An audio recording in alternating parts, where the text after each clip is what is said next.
Tau tia lava ele tu ele nei fiafi masu uma. Mataimi umolo matu wola. Matu te vivi ia, vi atu ia to e vi ia lo suafa mamalu lo suafa pa ia. Awa o lava le tua mai la mtanga o lava le ngatanga. Le tua le fofuanga o le tua na whaia meo malava. Matu te whaftai ma whamanu in le fiafi. Whaftai alo le leima lo whamao ni lo matu tua. Ono mea mātango fia me sili me le leiwa e whaia moi mātou le ni yaso. Whaia fōna mātou maua le ni yaso e whaupopo yaso le mātou wola o nolo wanga le leita mā. Vi ia lau fio.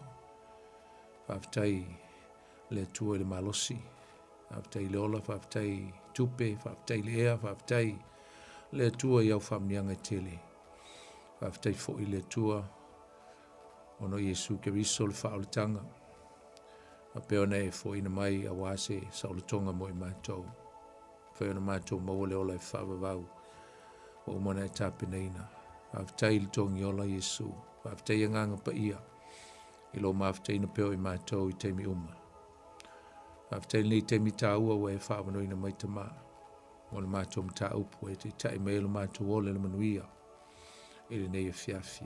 Mātou tu inatu i ato ele nei teimi. Mātou sauni fo i mātou te whalongolongo i lau upu. O ina lau upu. Mātou lau atu ina ia fio mai lo nganga te whau umai. E mea uma lea mātou whaia. Ia maua lunga lo vi inga nei pō i lau upu. Mātou te whalongolongo i ai. Te launga mai, te awa au mai ai. Mātou te whalongolongo. Mawani mea tā ua. Mai mtapsi sili o lau upu lo mātou te maa. So swani o mātou o langa whale nganga. Whamnia i o tangata. Mai se i lato umala mātou mafuta le fiafi. Whasao sawina o lato teimi mo mātou wāmanoa lelei. Mātou te mafuta i mwhalongolongo i awa whiong pa ia. A mateina oe, whaiwina oe, a umafole ngā luenga. E fo i mai lawa le whatau waa i tu inatu i ato e lewi ingo le whamanu mo le whanitanga. Tu mau i ato e si o le whavavau. Ono Yesu lo mātou li o te talo tuai. Amene. Whatalo whātu le fiafi lau whasau sangu Samoa ma lole soi fo maua ma langi mama. Whatalo whātu le suafa pele o Yesu le tātou li i mo le tātou whaola. Ia le fo tātou sanga i le manuia. Ma le file mo le mawhana whana o le atua malona nganga pa iu te tai mailo o tu soi fua ma so mātou wola. Tātou toe whtapa i fo il tātou Paul Klame peo na masani e son fo te tasi il tālo walu. Ia vi ia le tua. Tau lava on tātou whapea e whaftai le tua i lona lelei mo lona whamaoni. Te tai maile tātou wola mo fo lei aso mātango fie. Ia o whatau nu oi foi whaiva mtiute. Whiau mga luenga e peo na masani ai. Ia le fo o malipong sa i tono le foi atunu o mātou au mawai. Ia ai whapena foi. Po whelava se meo e mafuta mai e le fiafi. Ia lofa le tua ma whamuni atu i atu. Oe. Atalo fatu le fiafi le pa ia le silasi o si o tātua tunu i tupu mai e o si o tātua tunu mai lau fo iona tumu, ion tumu se o lava iona iu. Ia fatalo fatu malenganga fia malenganga whaloalo e si o tātua tunu e le fiafi. Atalo fa au na le tua mautou masiofo so stovine nisi o mafuta ma le fiafi fa.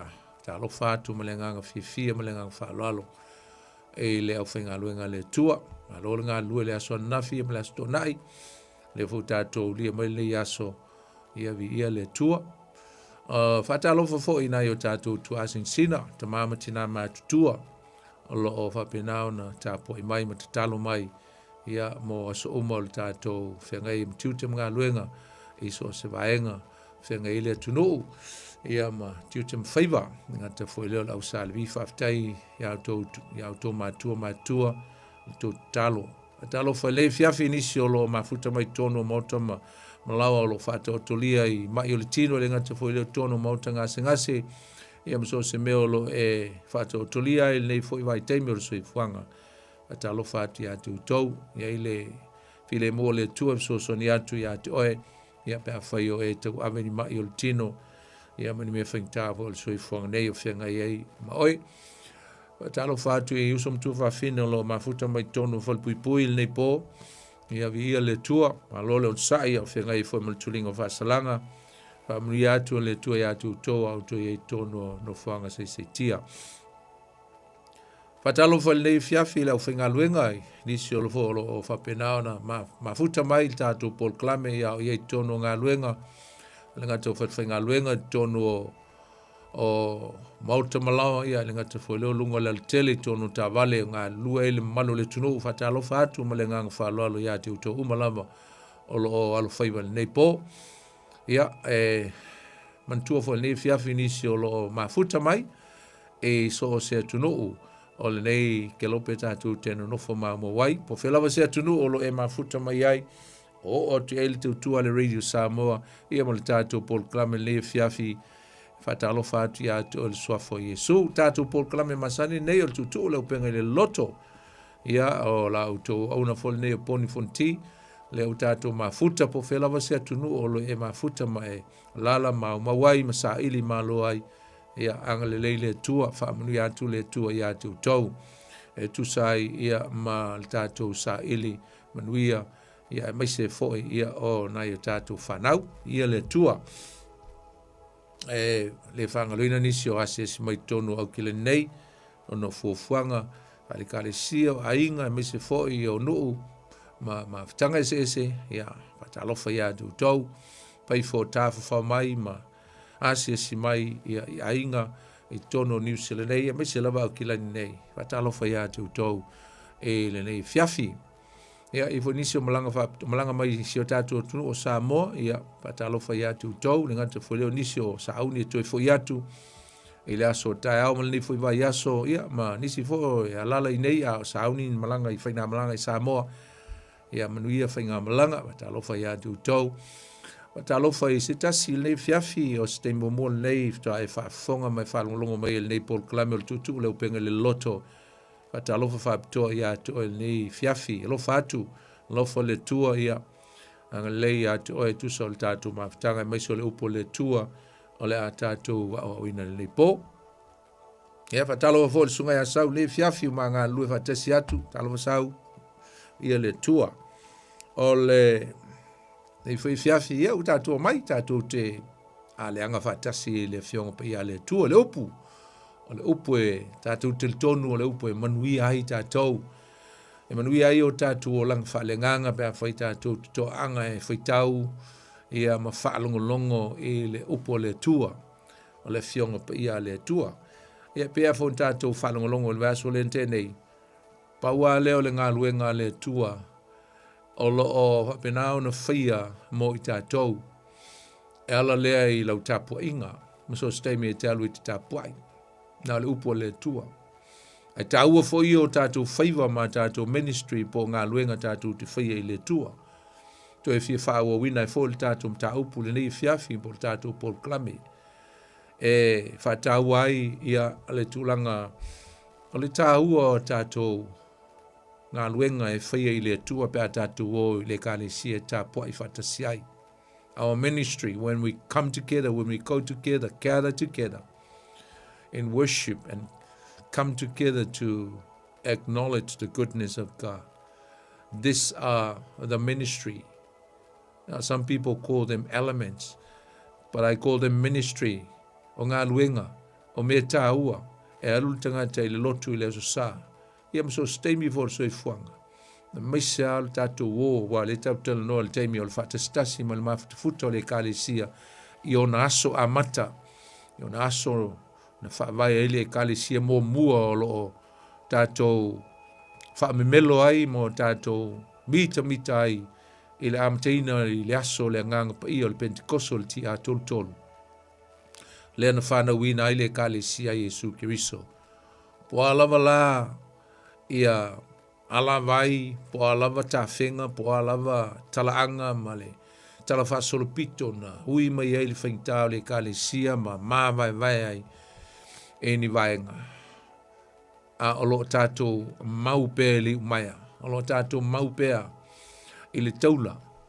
O le tātou whatuatuanga whakirisiano e whawai le whatuatua. Whawai le Samoa e whawai e le Papatisonga.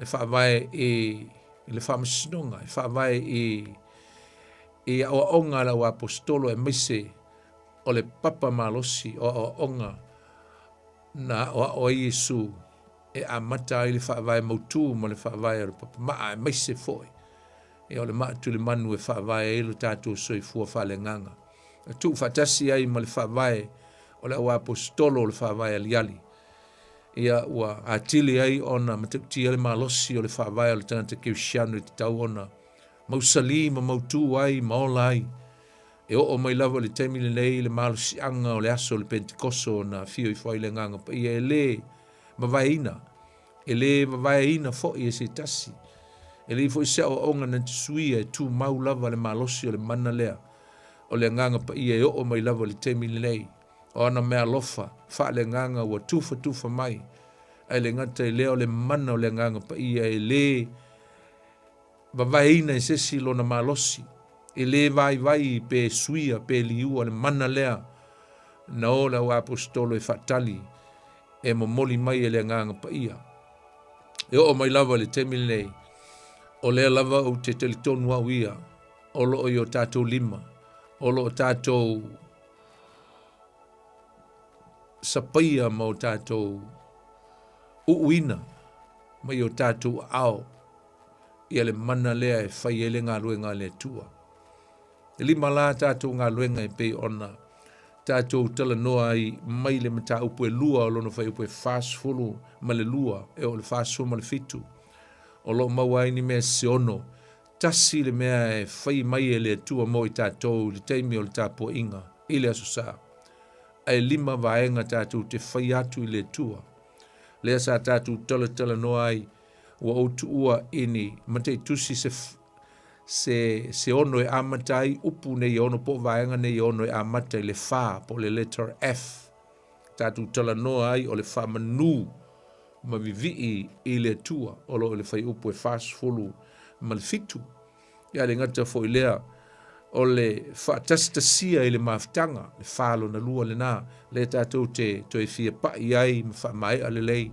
le falo na lua o le felsipi po le maftanga fa tastasia i le maftanga e se le tāua o le vaenga lea e fa alua o na tau mai le vaenga lea i le tatou lisi o i loa i le tāua tele o le vaenga lea o le maftanga felsipi mafuta fatasi tatou falo na tolu no toi fa manatu atu o tatou fa nei ono falo na tolu o le foai tatou te pai fo iai le fiafile nei o le falo na fa o le fa tonga po le talo foi falo na fa o le falo na tolu o le fa tonga o le falo na fa o le fa manatunga na falo na tasi famnu lua le fa testasia le maftanga tolu o le foai fa o le fatonga ma le talo lima o le famanatunga o le toftofina o le areto ia ma le famuli tatu te fai ua i se taimi o luma o le upu o le tua po le falongo i le upu a le tua le la sa tatu tala noa i le whamanu wa umona tatu tala noa i le tāua o le viinga tāua o le o i le lotu e o e vivi fatasi e whamanu fatasi i le tua ia aile ngata foi i lea ia tatu te o i le lotu tatu te mafuta fatasi ai i tu tonu o le kalesia a le tua tāua ia o le fatestasia o le tātou vaenga lona lua lea. Wana ia le fionga pa ia le tua le momoa le konito mtau po tolu fai po sumalono fa mai o te fio. Fa mai awale tu la fo fa mai o autou foi. O autou o malu o le tua, le malu o le tua. E a fio ai le tua i to tonu i a te autou. God dwells within the gathering, within the fellowship of believers. Leva mai e Paulo e mafuta ai o le no foali po ina e mau ai le tua. Salo ia mai e Paulo le ata o le whengenga tuai. i le taimi o Mose. Na mai ele ato la au le tua e whatu le tapena kura o ngā tu tonu. Ia e li o i tu ainga sfulma lua Israelu. E tapua i mai i le mea o loo o api ai ma papenao na nonofo ai le tu ainga. E wha o ngā tu tonu ai le tua. Papena uma seata o le maftanga ale au kirisiano le whengeng fau. E o mai whatasi, a o mai e mafuta whatasi. Whatastasi e a fio ai le tua. Pe a whai o se maftanga e whaia whaalenganga. Lalu ingo le whamtalanga. Pe a whai o se maftanga e whaalofani. A ola tangata i nau le upu, nau le nganga pa ia. O lo sa ili le tua i mea whaalenganga, i mea ilunga. Ai le matele i mea i lalo nei. O i nāla e sau ai le upu lea o le koinonia. Ea po le fellowshipi po le maftanga. Le upu koinonia o le upu e leni e sau mai le upu e leni lesi upu la ititi o le koinos. O le koinos e sau le koinonia o le luinga o le maftanga. A o le winga lo loto o le upu lea o le koinos. O le upu wa Britania o le common. Ea po le to shared. To share. Lona winga e pei e falling mai e avea ngai i se mafutanga e matua wavala lata tangata. A very close bonding of fellowship. Tangata e ola whatasi i le alofa moni, i le whetufai. Ia male mafutafuta e wheso swani le tasi, i le tasi. Taimi e whatasi ai, e o mai whatasi ai, e ali ai le alofa moni. When they come together, it will demonstrate by the sincere love, by sharing their things, their possession. I le whetufa i ma le foai, i le alofa o lesi, i lesi.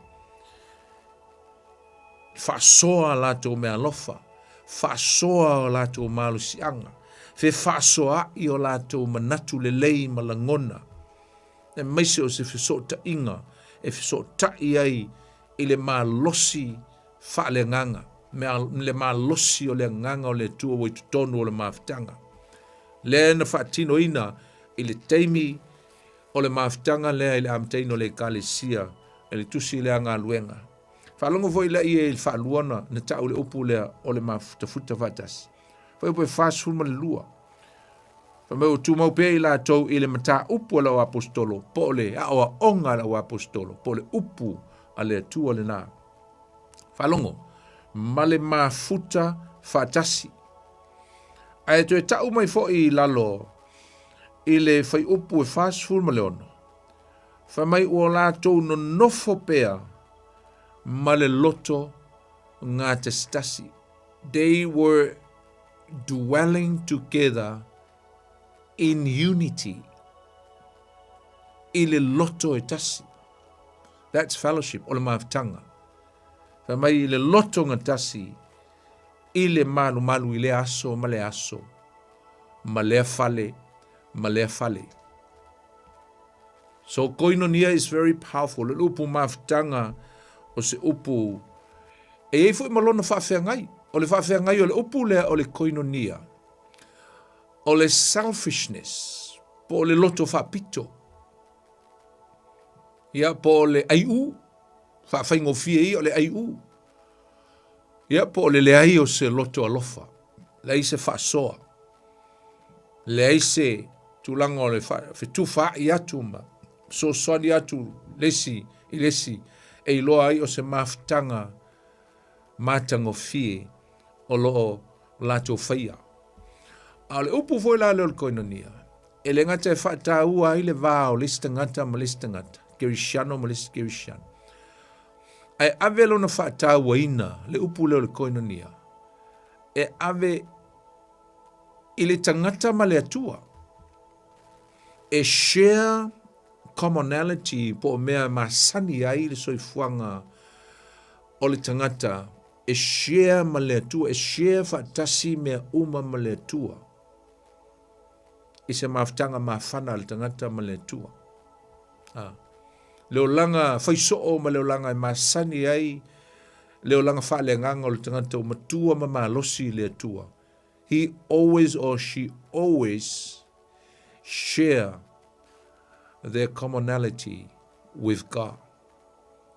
E mafana le, e masani le tua, e malamalama fo i le tua, i le tangata e yaila na mafutanga ma le tua. Koino nia, lono inga i le mafutanga ma le tua.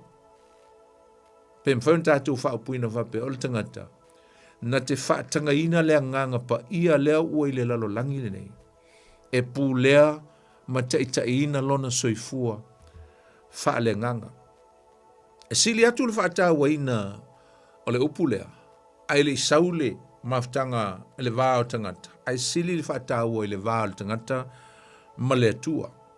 Awa so se mafutanga la vai whaia au whaatua tua. E te tau ona wha au tū i le mafutanga ma le atua. Lolo winga wa tofu le tangata malana koinonia ma le atua.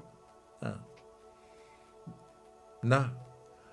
Ale maua la le mafutanga lea ma le atua. Tatu wapa i le ata i le aso le Pentikoso. O le ata i le aso le Pentikoso le na fio i fo i le nganga pa ia. E fōlinga mai wa whaatumuina tangata umalava. I le nganga pa ia o le atua. They were all been filled by the Holy Spirit.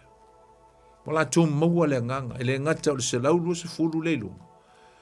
Aina papatisoina loa le awali ia na whaalongolongo le launga mua petelu ma Salamo. Le foi la ua. Ta mai petelu. Salamo, papatisoina o tau, o no tau maua leo le mea na folofolaina. O lea. O le nganga pa ia malona mana. Ai mua Salamo, e mua papatiso ma Salamo, ma tu inatu umalona soifua mo Yesu. Lo inga utalia, lefto atalia moni el tangata Yesu. Le asa alato, le taliaina mua o se Mesia. Now they accept Jesus as their Messiah, as their Savior. Different from before. Ese mai le sau Yesu mua ai le talia. And now they receive him. Latu talia o ia. O mua ese maftanga o suia ai o langa tangata.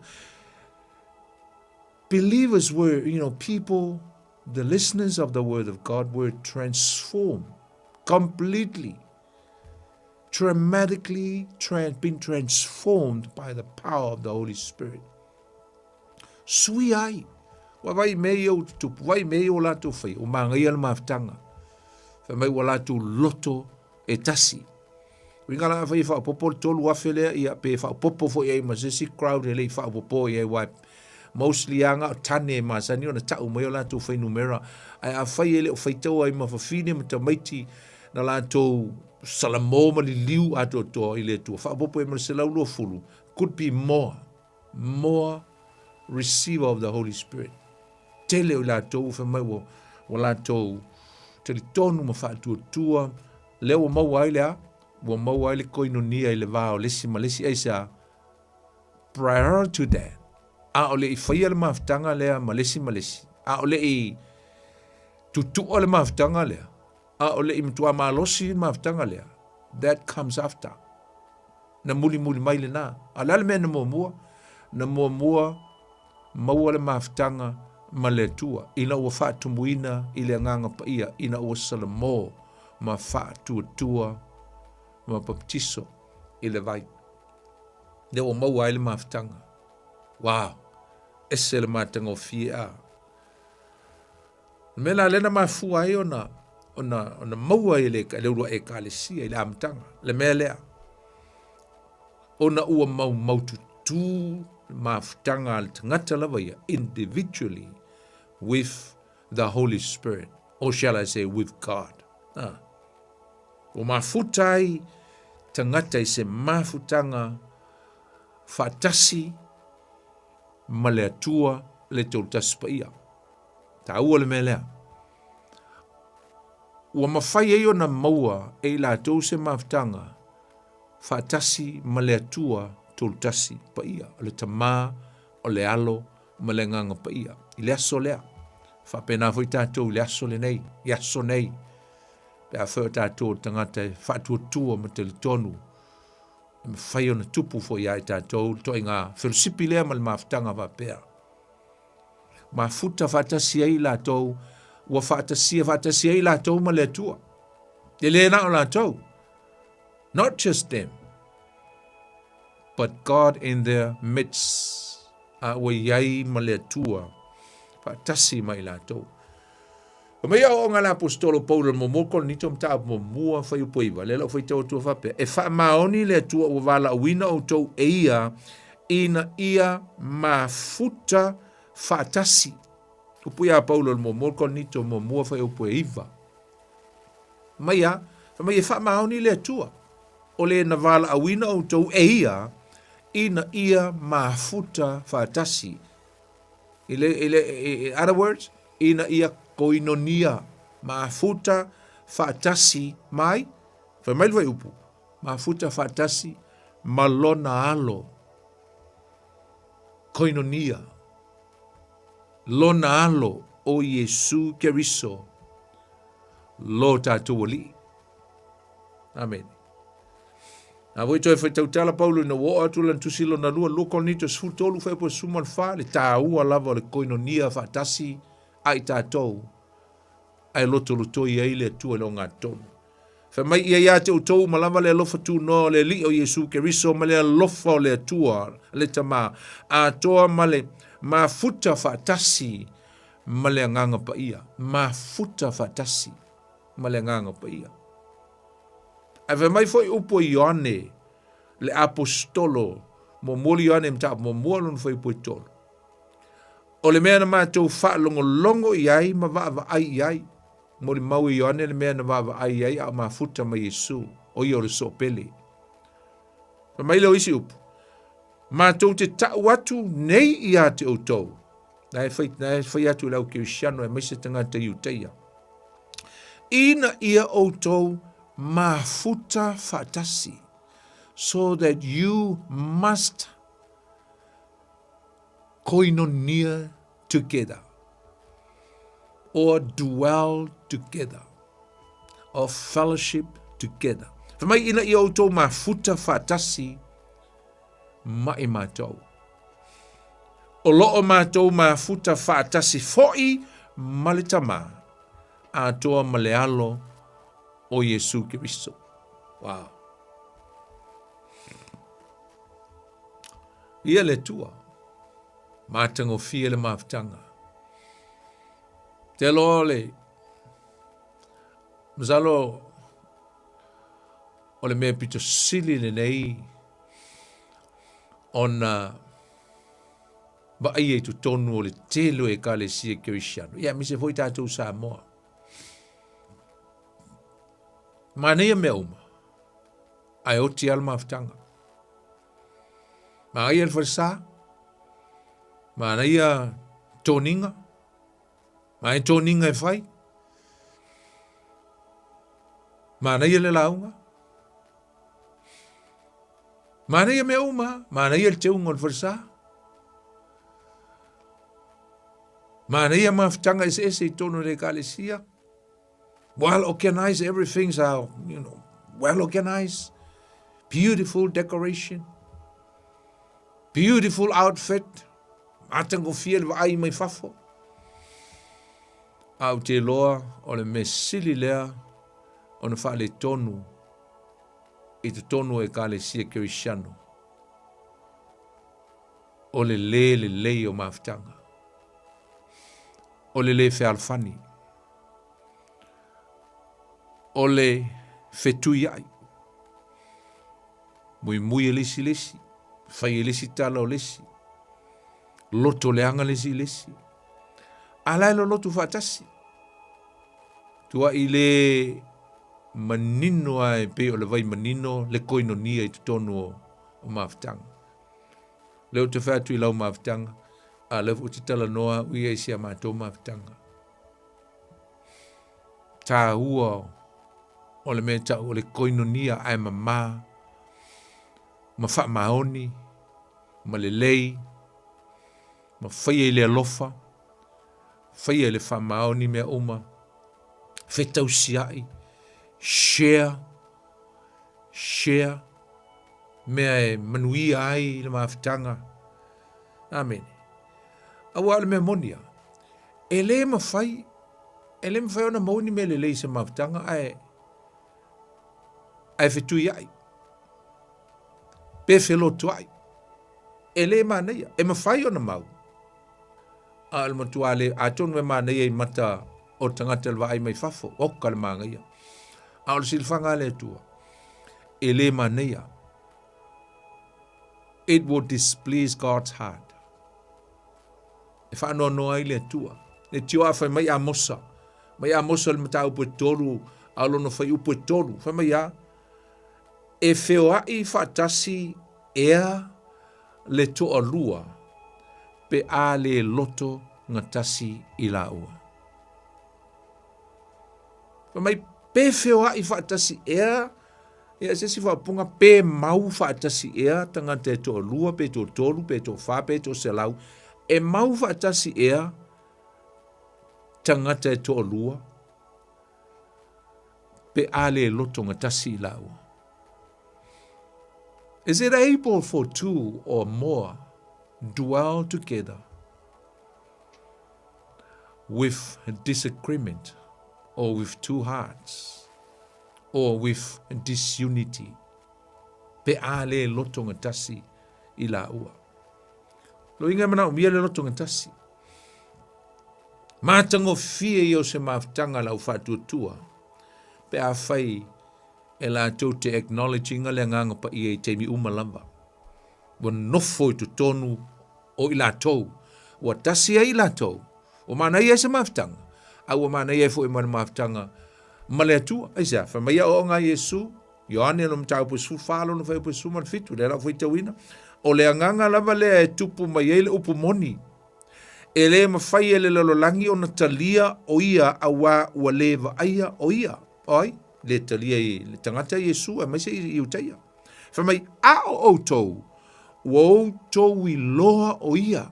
Oi le fai ai, o le whanau o le tua. Po le ka le sia fatu tua. Pa mai whao mai no le whai upu. A wae tū maupea o ia I a te outou. He will abide within you. E iai foi o ia I to tonu I a te outou. Wow! E se le manea o upo Yesu. Pa mai Yesu. A wae e iai foi o ia le atua. O loo ta mai tu tonu ia te outou. Dala wo maltemi nei, mo saulo na nganga pa ia. Tātou mafuta fatasi. Usom tua wafene. Oka le matanga fi. O se maftanga. Ai whālo whani. Ai leise whiloto ai. Taka te whātua tua I le maliu I Yesu. Taka te usuia ono le toto ma le taulanga ola na whaia Yesu. Awane ngalo na le toto Yesu e mawhai ai o na moni se maftanga ai tātou ma le tua le tama ma le sioso. Aisea. Awa foi ai tātou tele I whaolaina. Ale whaolaina o tātou nganga po usuia fo I tātou e le tua. Te losa whai I tātou ma fili o le tua. Langa le whai mai e Paulo. Mai la o ngā Paulo le kolose mo mua. Ron whai po lusu maltasi. O outou fo I sa tangata ese outou na mua. Sa whai fo o ia mo outou fili I o outou loto I le a mio leanga. Tātou loto I le a mio leanga wa whai ei tātou ma fili o le tua. So before we were enemies of God. Le eis tātou whai ia ma le tua. Ai whai mai Paulo, ia kolose. A o le nei. Outou, whai mai a o le nei. Ua le lei outou ma le tua. But now, I se si whapunga, a o le taimile nei, ona o le toto Yesu, ona o le maliwa Yesu. But now, ua le lei outou ma le tua. I say, I'm o tātou reconcile. Why? What enable us to reconcile to God? Whawewhea ona ma whai on tātou le lei ma le tua. Mawhai tātou le lei ma le tua. Ona o le toto Yesu. O le toto Yesu. Sa whai tātou ma fili o le tua, a le teimi ana ma liwa Yesu ma wha mangalo tātou ngasala, ma tātou whatu tua ia te. O le tu i ua tātou o ni fili o le tua. A o tātou o whanau o le tua. Amen. Whanau o le tua. Mai le vanglia iane mo mua lono, tau mo mua no whai po suma le lua. A o i lātou uma, o e na talia o ia ma whatu tua lono suafa. Na ia avatu iai o lea lava manuia e ta uai i lātou o whanau o le tua. The heirs of God, the children of God. Amen. E wa whaia Yesu le lenga usum tu wa whine ta mamatina le fiafi. Wa whaia Yesu, God did that reconciliation. Whaia Yesu le lava le lenga o tātou ma le tua. Le whai o tātou mose maftanga mātanga o fie e le ngata malesi uso, malesi tua whine, lesi tama, lesi tina, ai sili ai, o le tātou maftanga ma le tua. Mai leo o ngala apostolo Paulo le Roma 5 lono whai upumomua. Whamai, ua taua me o tonu ina nei fo i tātou. I le wha tua. Whamai o lea, ua tātou le lei ai ma le tua. And now we are reconciled with God. O fo le whai upo se fulu ni tā upu lava le 5. Whamai, awa a whai ua le lei i tātou ma le tua. I le maliu o lonalo. Mai ele whao leina ea i tātou eia mai lona tosa. Talking about reconciliation. Whaale leinga. Amen. Usum tua wa whine ese le tāua. Tua mana tua le waso lente nei sa tātou tala noa ai. I vaenga. E tāua i tele le mengi o le maftanga i tono le kalesia. The fellowship. Tāua ia. Oka. O whai atu fo le waso lente nei. So le mani e o le sa. E te nau ina e halu ia le loto. E te nau, you're looking forward to go to church. You're looking forward to go to worship. You're looking forward to go to meet your family, your spiritual family. Catch up with them, your brothers, your sisters, in the Lord. Amen. Ia e pete ian. Oi. Talo sia ai te leo wha atu e te alu lotu le sa. Aisea. O nao le whalo le tua e kau ngā luta ngata e koma ma malo lo i ai ma ave i ai o na maftianga. Ia ai ama o kufo ia ua venga. Ai koe sau fo i male. Ke leo ngisi a venga pa e koe alu whalea. I winga o tangata. Ma mea o lo tutupu. I tu tonu o e kale sia. Ona o le tā ua i tangata o le maftanga, o le felsipi, wha tā ua lo uso, tā ua lo tua whine.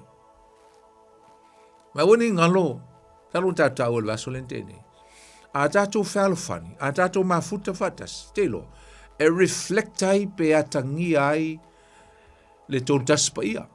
Ta mā, le alo, le nganga pa ia isa, nae o mai Yesu, lau tu e whi tawina lana e tāua, no te lona o whi tawina le vaso lente nei. Ioane suma le fitu lona whi po lusu mal tasi, wa pelon whi tawina. Ina ia tasi i lato uma.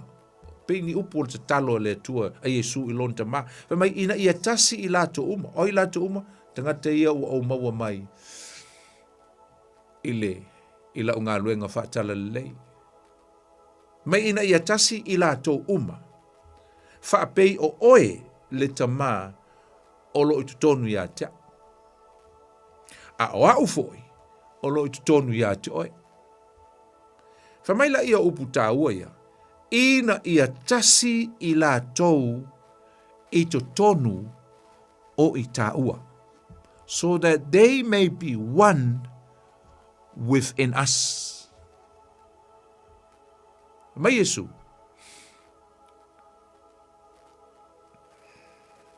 ina ia tasi i la tau. E whapei o oe o lo e tonu ia te au. Ai whapei nā fu ia i tu tonu ia te oe. That's what Jesus said to his Father. I want them to be one. E tasi lātou. Lango ka ua kasi. Awha mai Yesu. Ina ia tasi I lātou. I to tonu. I to tonu. Oi tā ua. What a powerful koinonia. O se mafutanga e matua ma tā ngōwhie. Na mafutanga e iai tātou I to tonu o le tua. Ma lona au ainga. A ui lātou foi. O le au ainga o le tamale alo ma le nganga pa ia. A tātou o mai whatasi. E mau ai le atua I to tonu o I tātou. I le nganga. Soi ai le finangalo le atua e mata I winga o tangata o lo tāpo I atu I ateia. I believe God will smile. God's heart will be pleased. He will be entertained. Ale a fia le atua e fio mai le atua. E le taimi o mai whaatasi ai le ka le sia whalfani. Ai a fio mai le atua mauai, aisa, e fia mai moa le atua, ianga, po ngā luenga foi, o ministries, o loo au nā tuai, o na tangata pa ia I ateia. They are doing from their hearts. They are doing from their inner beings. O loo whai mai to tonu o latu loto whamaoni. E one ngalo, o le tātou tō tātou i le tō. Wangi me uma tātou te tala noai. It's a symbolic of a form of worship. O se whate te inga po seata lea. O le tāpua inga, whai whatasi. A tangata whatuatua I le tua. Remember that we are going to worship, not going to church. Reka ko ka puai. A puai I le tua. Amen. O le melo na lua. O se mafutanga matango fie ati na e ai le kalesia. A beautiful koinonia will build us together. Wow. It will build a church through their gifting. Ia la tō mea lofa. Nei ai ole, awa onga la apostolo Paulo. Ile Efeso e whalo no whai upu. Ia mta upu a toa, mai le mai al whai upu. Mai se al whai upu su faso lima suluono, e o lava lusu maltas. O lo ile apostolo Paulo le ta ua o mea lofa. Mo mea whaiwa e lima, fivefold ministry. E lua e altal noa Paulo. O msalo al whai upu suma le lua nei e upu a Paulo e whapea. Pea ua Paulo. Whamai, o mea lofa ia, ma le whao ngaina. Whamai ina ia wha a toa ina ai le aupa ia. Oi le aupa ia, le kalesia. Tangata wha tua, whamai la tau te whaia le ngā luenga, ministry, a auna of servants. Whamai leo upu, ina ia ati na e ai le tino o ke riso. Ina ia ati na e ai, so that the church of God will be edified. E ati na e. The edification of the church. E ati na e ai. Le tino, po le kalesia, o le aupa ia. Mei e whai e tangata e mafuta whatasi le whaarwhani. E mai siau mea lofa, watu siau mea lofa, mai mea lofa alesi, mai mea ongana tu whatasi lea. E build one another. Amen. Build one another. Ai wha mai la le whai upo suma le ono vai whai tau le whai unga. Jump to verse 16. Wha mai. E mai a te auto foi o na tupu, build. O le tino umalava.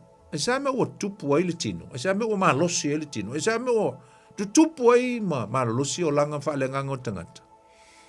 O le wha ngā ina o mea lofa wha le nganga. I le alofa moni. Ma le wha maoni. ma le nganga I fia au na I le atua, e ala I le wha manuia I o lesi uso I lau mea lofa. Ma te lo lau mea lofa. E wha lea o ngā tere ia tu, e lau mea lofa. Na tonu e o ngā wa, ia o ele mea lofa o le wha malolo mai, e mwhai voina e wha malolo e oi ele mai o lo watali. Mai se a oe, personal. A o lau mea lofa, ma lau mea lofa. E o ngā mōlisi tangata. E wha o ngā mōlisi tangata. Luinga e wha o ngā ile lofa. A leile lofa. E te ei u e wha o ngā lau mea lofa. E te ei u e tufa lau mea lofa. Lusu maltasi mea lofa le nganga pa ia. E wha o ngā whapena. E build ai. A tina e ai. E tino keriso. Ina ia manuia. To strengthen the church spiritually and also physically. A tina e ai. Al mea lun tolu o le maftanga. O se maftanga matango fie lava usum tu whawhine. E maua le wha amaro si au. Encourage one another. Lena u whaita wina. E pelu se fulu. Na isi whai whapea. Au le tūla fo ia e au tau le futa whaatasi. Oso. Wha amaro si e lesi. Wa kau wha vai lesi oso. Wha amaro si ai. So swani le tasi. Tu whaatasi. Ele tau wha le tonu lope. Tau mai wha le tonu po upa use tasi o. O na yo uso.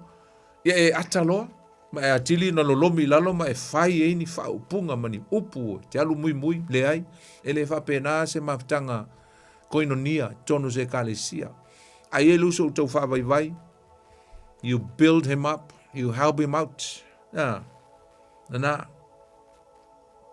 O le si mea maa nei el me neo le maftanga. Te loe maa losi atul te talo le to lua. Po o le to tolu. Nei lor te talo le tōtasi. E mana fo iala wa te talo na oe. Ai whai mai ia le o onga Iesu le Mateo sulman walu. Na Iesu whai upu i nā ele mata upu na. Whai mai ole nei a whai, ole nei fo i a whai e loto ngatasi. Le upu loto ngatasi. Agree together, lo ringa e lua tangata. Se to a lua, oi le lalolangi I se mea la te ole atuai, pe te talo ai. Wha mai e whaia lava lea mo I la ua e lota ma oi le langi. O le si mea, o le maftanga le lei ma le matango fie tono e kalesia. O le amwhai ona, ia masalo le ntatu tau pai e mo mua, a le maa nei o le mameo le tutupu. O le grow together. Tutupu whatasi. Ringa so swani lesi. O mea tinga ai tono le ka. Wane ngalo ele na o taimi fie tono se ka lesi. E foi taimi tinga ai. E taimi o mai fafi tauli. E taimi o me fainta. E taimi o mai me o matua. Lu ai le ka lesi a Yesu. Lu ai le ka lesi. Po se fa la po tonga foi. Po se local church foi. God sometimes will just shake it hard, shake your church and our church.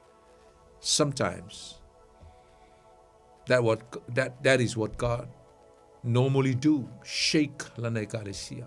Lulu. Eva vitauli o loso, eva vitauli o lisi tangata. Ai telo o mena, fai mai Solomona ile. Fata o te lusu fitu. Au lono fai poi fitu, fai mai. E ma ai leu a mea. Iron sharpen iron. E ala na ma ai lesi a mea. Langa im fai ngawha maka lesi a mea. Al ma nei e o upo Solomona. Fai mai, e ma ai leu a mea. Fai mai, e whapena foi ona mawhana le tangata I ana wo, his friends. O le si me sele mana ia I tele o le mengi o le maftanga. O le mafutanga mawhanawhana e whai loa I to tonu o se mafutanga mātango fie ma le whealwhani. E iloa ele meta o le alofa monia o le tasi I le tasi. Amen. Alofa monia. Ai la le mena tupu le kalesia mo mua le tatu talanoai. Meta o le alofa monia. Wa fōha I tangata. La le mea tupu. Wa whaatau mea tangata matitiba, tangata mau mea. Wa whaatau ala tō possession, whaatau ala tō belongings, whaatau ala tō latu oloa mea tō tino, whanua ma me whapena. Ona o le alo lofa. E le ngata o mana onga le kāresia, au nei o lato uso matitiba, e leini a lato mea e ola ai. Wai lai no o tupu le melea. Wo mai le au mau mea anga ilalo. Ai mea e lunga le au matitiba. Ona whamaila I elo tuspa ia. Whamai o tu tele a lato mea. They were all in common. Whamai o tutusa wa matua ola ngā tusa uma I latou. Aisa, na manatu lesi tangata I lesi tangata. A whea mafua mai nei loto alofa, ma nei loto fia soani mangei. Where all this generosity come from? It came from the power of the Holy Spirit indwelling. Sau ina ua maua le tua, maua le mana le nganga pa ia. Mai Yesu le Ioane sutolu, o lo es fai upa mai, o le polo inga fau o te tu inatu ia te utou, ia o tou whealofani, e whapei ona o alofa atu ia te utou, ia whealofani foi o tou. O le si mea, e mene o mawhtanga maa whanwhana ma le lei ma le mātanga o fie. O le ama whai ei o na puia le tangata ua tala e seina. Po se tangata ua le a mana ia ina. Langa e teimi tono e kale si e ono tutupo e me whapena I uso matua whawhine. Tangata ua whateita inga ia ua maua lalo alo na soifua whale nganga. Po ua maua I se mea se mea ua ngoi, ia po se mea foi ua whale tonu, ia po ni whamatalanga foi, ia ele ngata foi lea, ia o tua inga, mo so ia foi whawhita auli mai whafo from the outwards attacks. Leo langa I te loe lua me tupo I whawhita auli tono ne kalesia. Inwards attacks and outwards attacks. O so inga I tu tonua. Ko so ia ko kongu, ko inga tu e whelo toa I atu tonu. Ma o so inga mai luko I whafo. Ma lepe mana o satani ta lepe mea uma. Ai a o so mai la nei mea uma. Ia le ngata fo I lea po se ngase fo I wa. Tu ngā ma whale tonu se ngase. Ua longo mai fo mai o tu langa whale tonu. O whaita waso. Ngata maua lalo. O maua lalo lona situation, lona soifua. Whanoa noa. A ole mawhtanga mawhanawhana lai to tonu se kalesia. E lifina. Ia pe pui ai. E pui ai le uso wa wha maua laloina. O mai le whailaunga e whalo na whaipueiva. E sili atu le to lua na ilo le to tasi. A wawa ia I la ua le taui le lei o le la ua ngā luenga whaifatasi. 2 or even 3 or even more is better than 1. Why? Because their reward is greater. Sili atu. Amen. E taimi whapena e so I fuanga usumtu whawhini, maua lalo ele sioso, awa te ata. Awa te fia pe a yese me tupu I le siuso. Ti ngā whatasi, whapena ma mo le mawhtanga moni luma le tua. E ti ngā whatasi. Ai manui e whatasi fo. Ai oli whatasi fo. Tali e whatasi, ai e volte me whetangisi whatasi ai. Seasons are always different. Pion whamai whailaunga, whamai si ese, taimi o ti ai, taimi e, e ata ai, taimi e fia ai, no luinga e susu ia i lo langa, e le ia taimi uma i soifuanga. Tonu e te ata, ai ele taimi e tupu ai ate, o ese mea. Ese la le ta ua o le mawtanga o sumto wafini. Asi fai statu tala i le foai. La tatu se atu le tatu whalo na tolu. O le foai. Kim. Te lo e masalo te whapea e le o ia i le foai tonu i le vaenga le. Ale te le ia o le tala o le foai. Mai ua tu tele a latu mea umalava. Mai ua wha tau atu foi o latu whanua ma o loa. Ma ua au mai ma tufa. Whena ave ei, na ave tono le kalesia. Ma ua tufa. Le tau o ia mea i tangata uma la vea i tangata matitiwa. Especially that was the intention. O le mana onga ma le nau ta inga le na ma le loto o tangata mau mea. Fief so swani na i o lato uso vai. A whena fua i ai na fua i te tono le kalesia o nolo i ai le mana onga. Te lo usum tu wafini. O le mene o le fua ai. O se vaenga o le tapo inga. Give is a part of worship. Ta ua lo si fia o le mena. O lau foai. O lau tapo inga. It's a part of your worship. O se vaenga o lau tapo inga. O le tala ia apara amo e le kene sem tau pelu suma le lua. O ina ama ye le tau o te leo le. O le mele o te whatuai. Ni te ue whapeo inga lau foai. Mea ngai le inga le wha maoni le stanga te lan foai.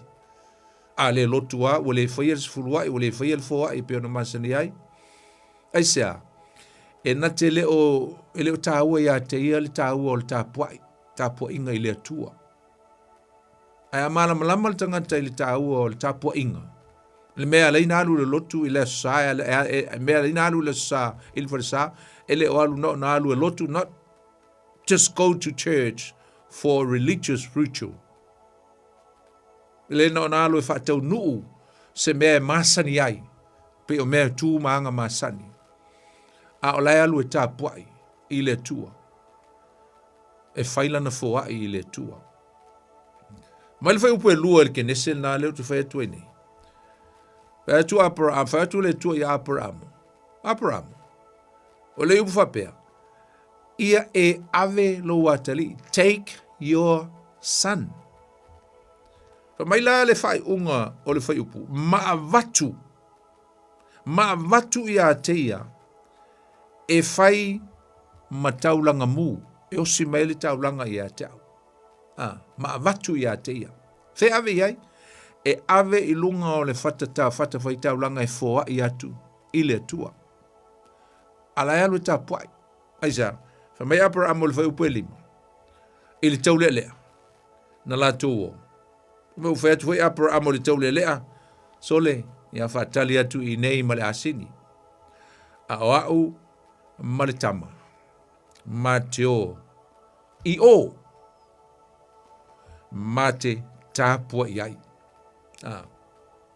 Ia nau tatu role tala. E alu Abraham o whamai alu e tāpuai. A o le alu e ave le mea le na whamai e le tua o lo mana o i le tua. Le alu Abraham e fōa i atu i le tua lona atali. E whai e le taulanga. O ina le na maua i le swafa o le tua. O le vana i le swafa o le tua i nganga. Nga reveal mai ai pe demonstrate mai ai le lofa na le tua. Lona swafa o Iova na te au mai. O Iova e fōa i mai. Fōa i atu le tangata i le tua. Ai fōa i mai fō i le tua i le tangata. Amen. Tatu lor tala na ta awhia le tua le mea tau whai e Abraham. Aisa lele wa mai e le tua. Le ma moe e o si e le taulanga. Anu lo Abraham o lunga le whai taulanga. Whasi le manuma. Ma whai lana taulanga.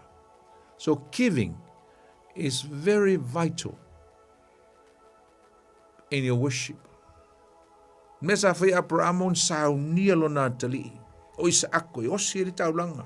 E tusa ma le whaatonunga le atua. Aisa, langor fōai fōi. O le whaatonu mai le atua. Fōi mai. Ma le mea se fulua i aia au tō mea. A toa ma taulanga. Fōi mai. Awa onga fōi te lo le awa onga o tele wa onga Yesu manu whaate oto e whaate tau. Ili tangata maana me tō tino. Ma le oloa po le tupe. Fasul 5% o whaate oto Yesu e whaate taua i le oloa. I le oa. Ma le tangata o loo ia stewardinga po lo ia tausia. Ia oloa. Awa e lini tātou oloa le tua e amai le tua pe tātou to e ava tua ia teia. Ma acknowledge ai lona. Anga le lei wa ia fua i mai ele telo mea ia i tātou. Tu ina atu o toe apra amolo na tali i fasioti. Silfia le tua loto fa tua, loto fa maoni, loto stai, e mesia o le loto alofa, na le alofa apra amo i le tua. Mea nana, na i loa i le tua ni tangato apra amo. I lona loto foai, fa maoni, na ia sauni ai avatu lona tali. E fai ai li taulang. Amen. Yo inga lai, ile na ole alu le lotu. E whate o nuu tū masadi peo na utaua. De ai, usom tu wa fine, e a awhia ai malou a matuina ato o toa i le atua o se mea ua sili o na tāua. Mataunga tā, i ato oe.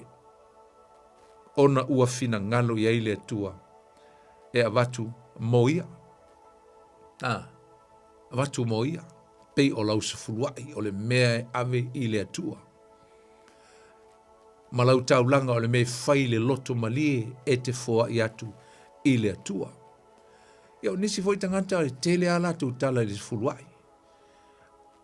Ai le tele ala tu tala i mea lai fai ngoa ai foa i eisi tangata.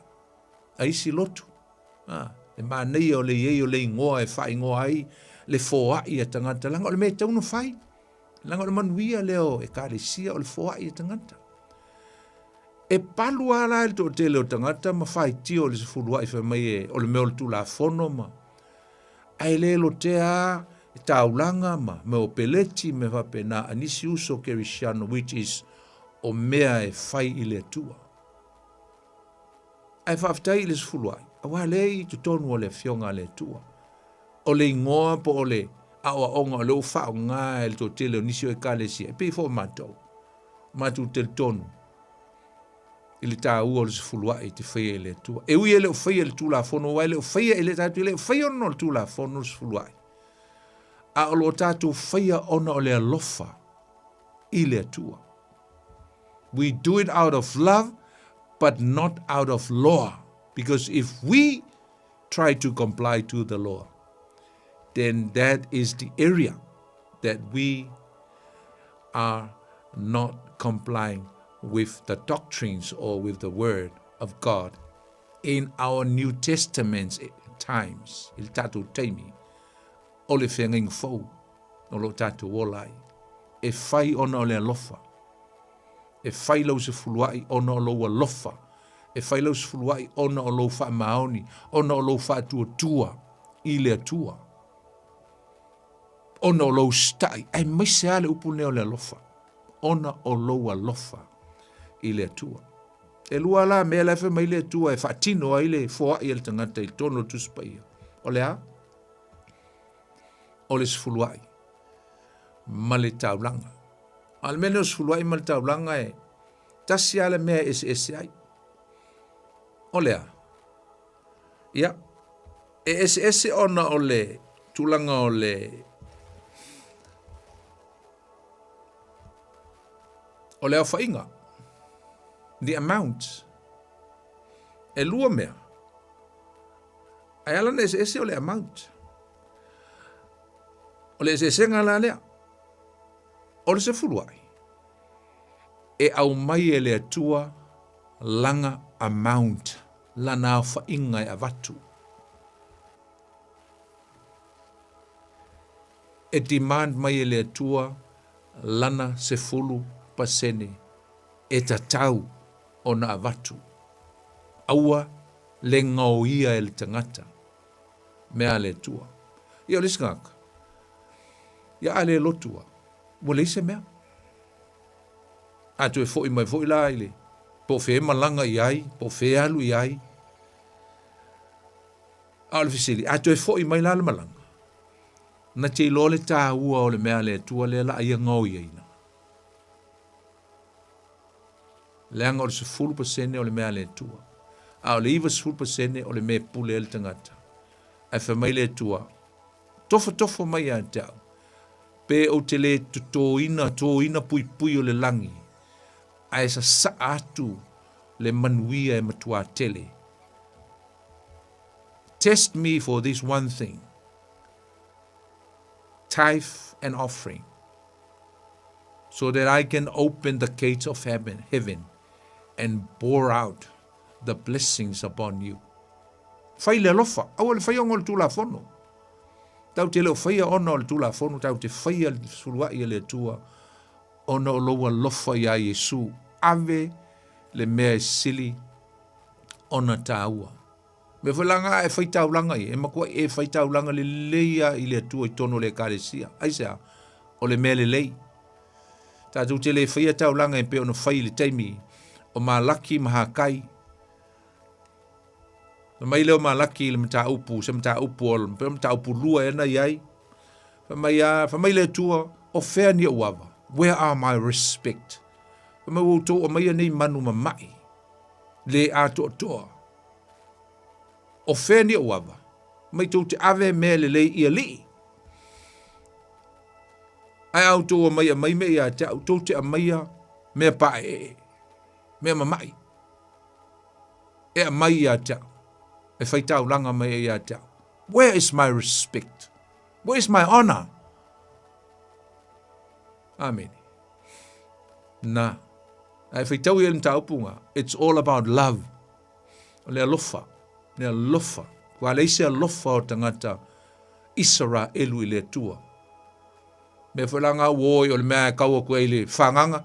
Ia pu e mai le mea piksilang pa e tu le mea le ato o toama ma neia ma peti ma le unua i fua po le wha polo. E tu e, lope kue ai mai ia. Ai ave le mea leanga i le tua. Mea ngā a whaitau langa le tangata i le tua. E loa o lana tāpua inga. E whai mea le lei e tāpua i le tua. Amen.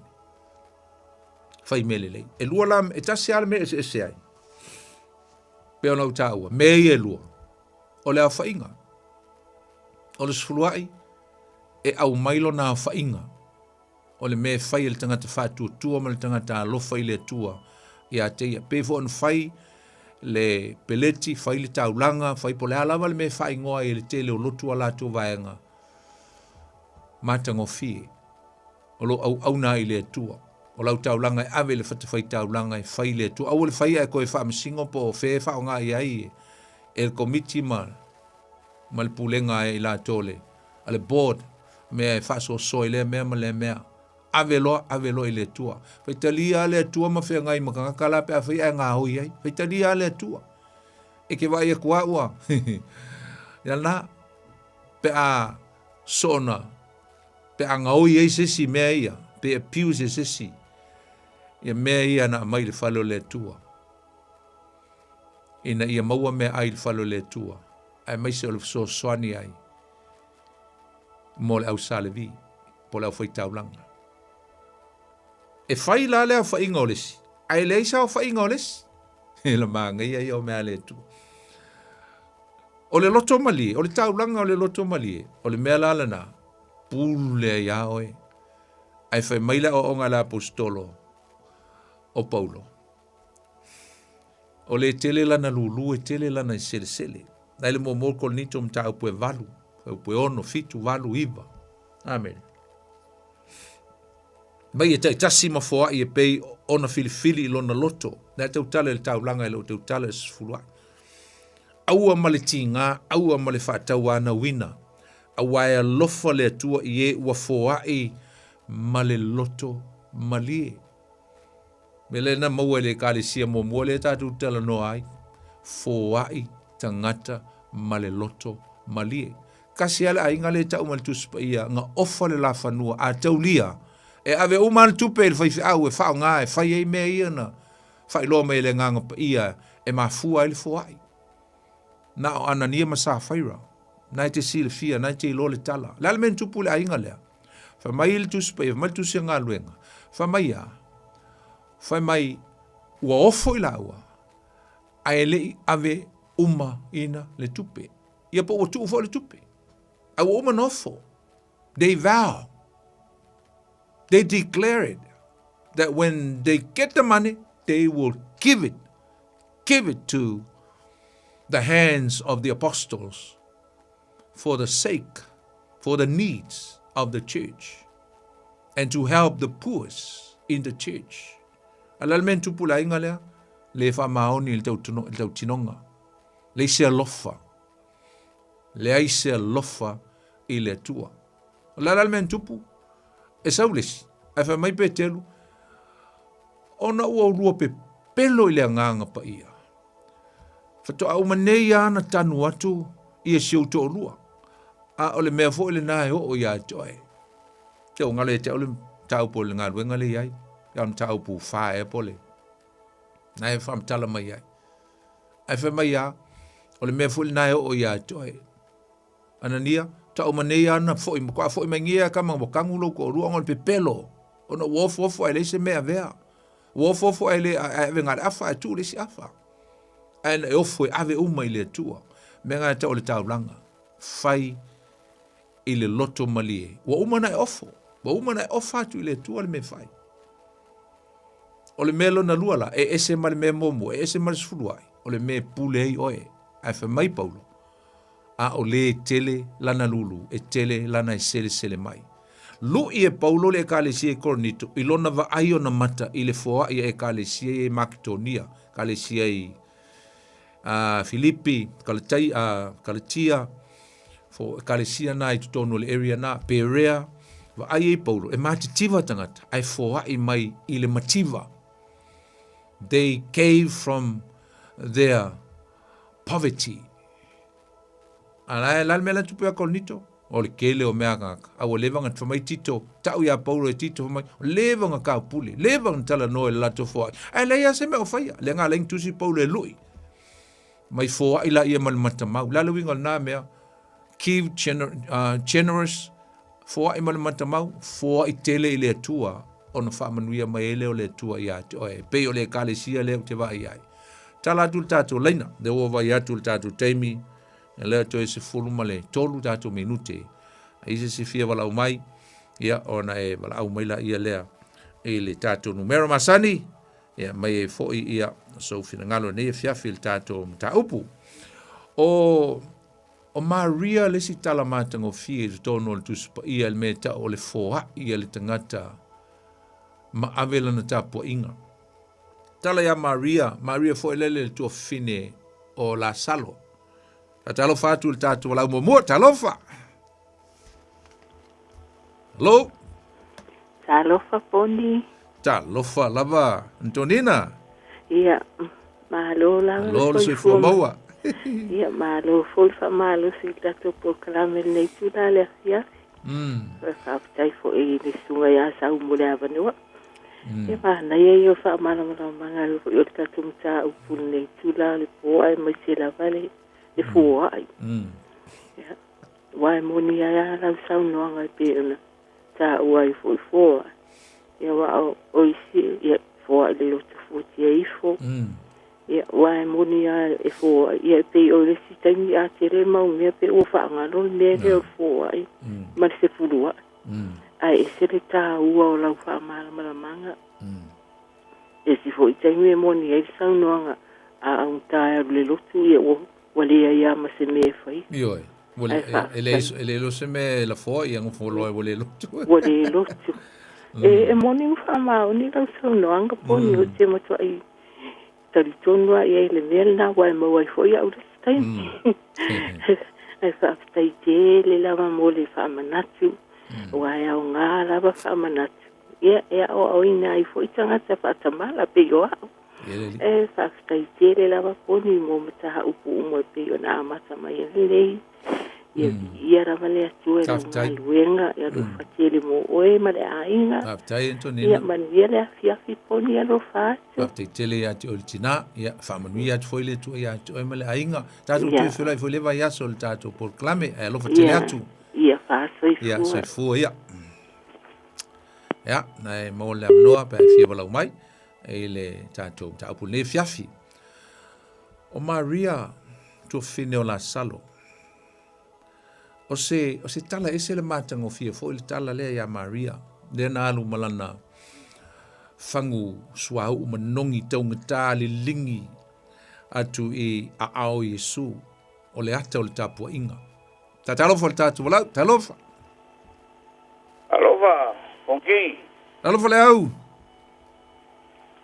Ma lo arfa ko kongiese ma lulu. Talofa i. Lau fionga, ma lo lava soi fumaua. Ia, sauno maia. Afkairava more. Kako por kalame fa solo ngai vai kau. Rea se mangaku pawal mel fa kai fa mamla mainga mainga mea. Ya. Ola mako wakalo la wakalo ya lo fa le ku sang fa kumula ku wala vale. Haftai. U fola le ku o mako wa ngamo I mako. Haftai tele lava. Yo. Ya fa kai for ko finga a konginga o mai wa ama va ku fa muia le ku a konginga to me fa ngal ngai po malulu. Haftai le au, tai lava wala mai, haftai lo. Lau fa so mai ya malang mai fo tatum taupu. Fa muia le ku I lau sunga pongi. Ya fa tele. Ale ya fa pe fo ya fa muia le. Kinga ainga mal fa ngau. Fa. Ya, o le lei ya tatu felo ia le vai aso. So foi lau. O le te pase. Ata lo fo tatu lau. Talof.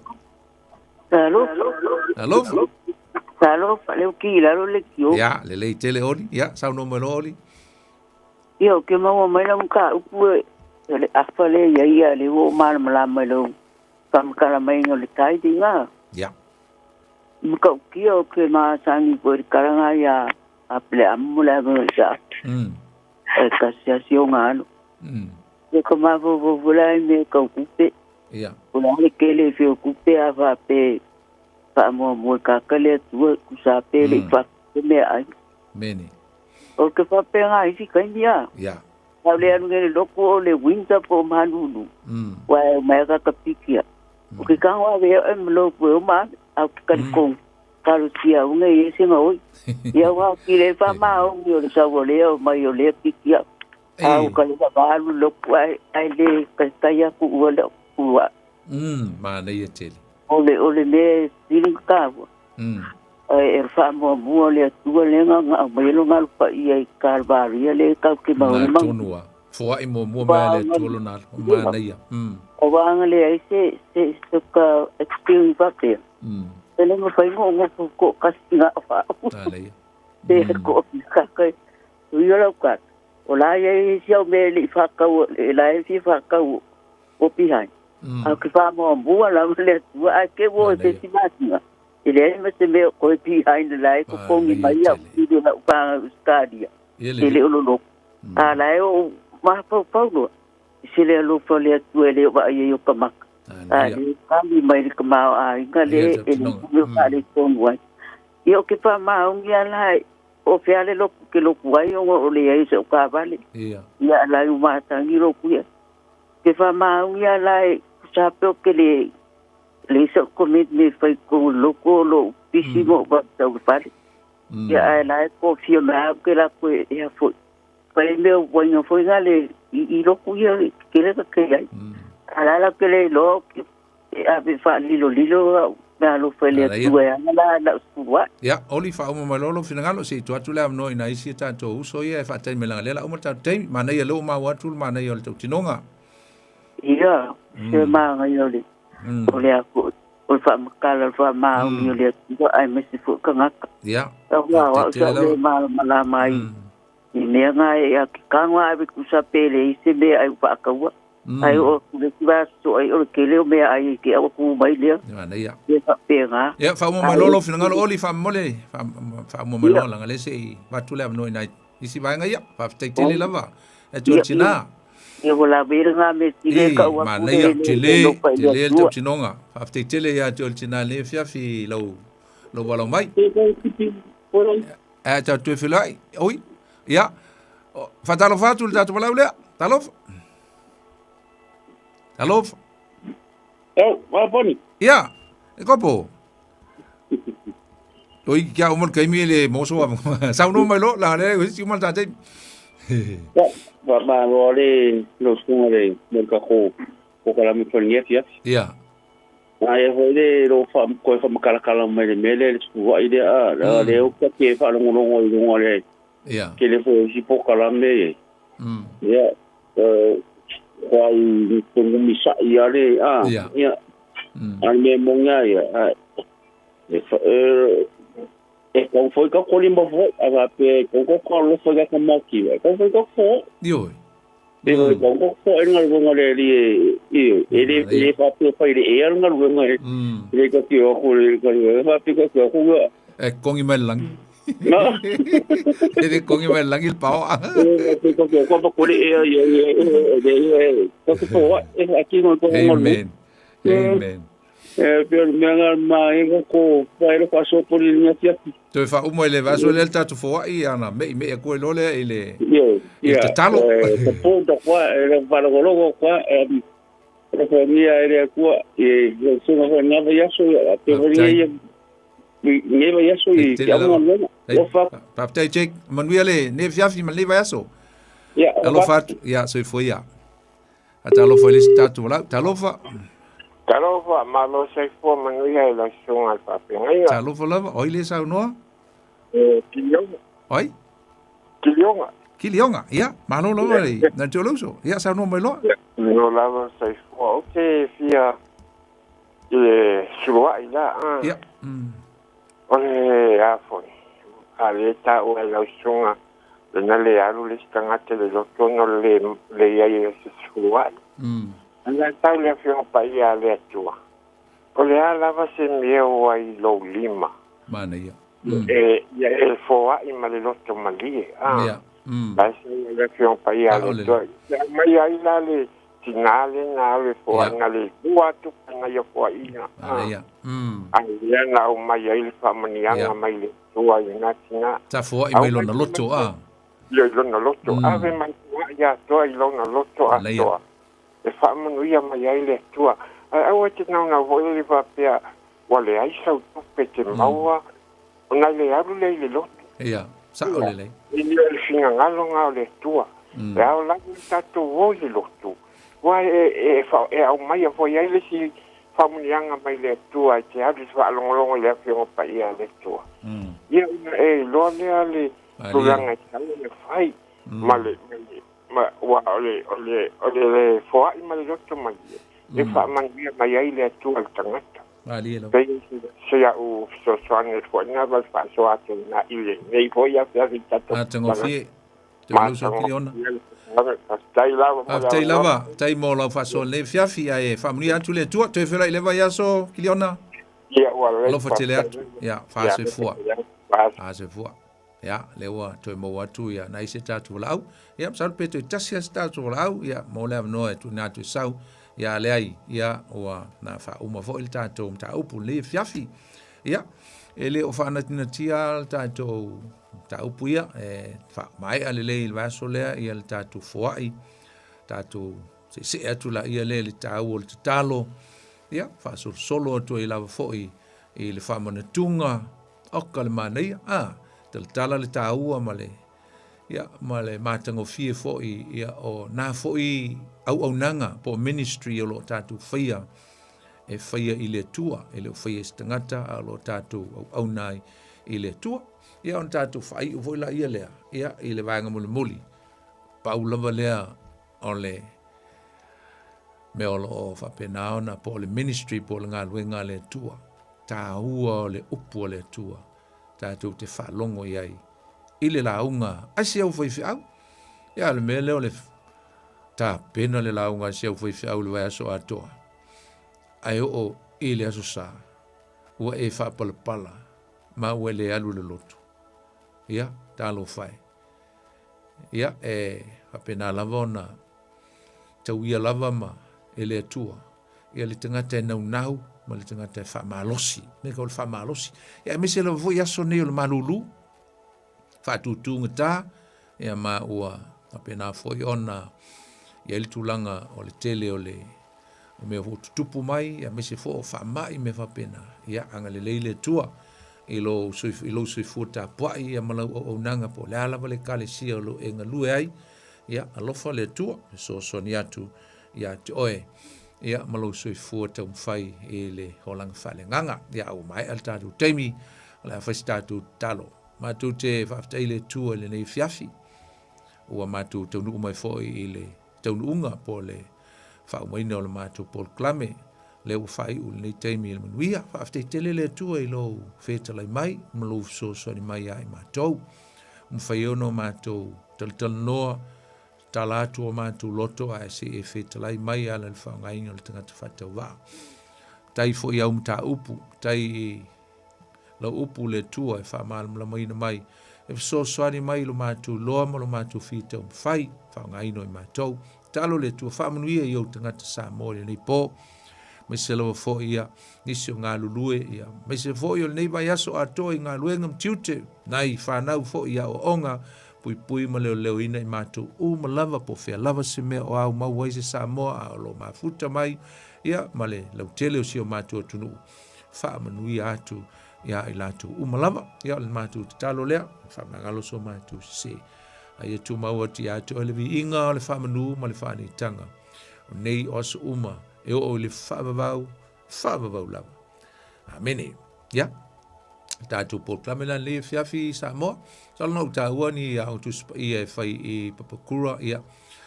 On sai mai ma nisi o lo fia ma futa atu ia o nolo whale tonu le tātou hō le mautu ma le tātou hōla le kalesia lea e tau maua i le. Awanoa mo le whaamoi moe lea.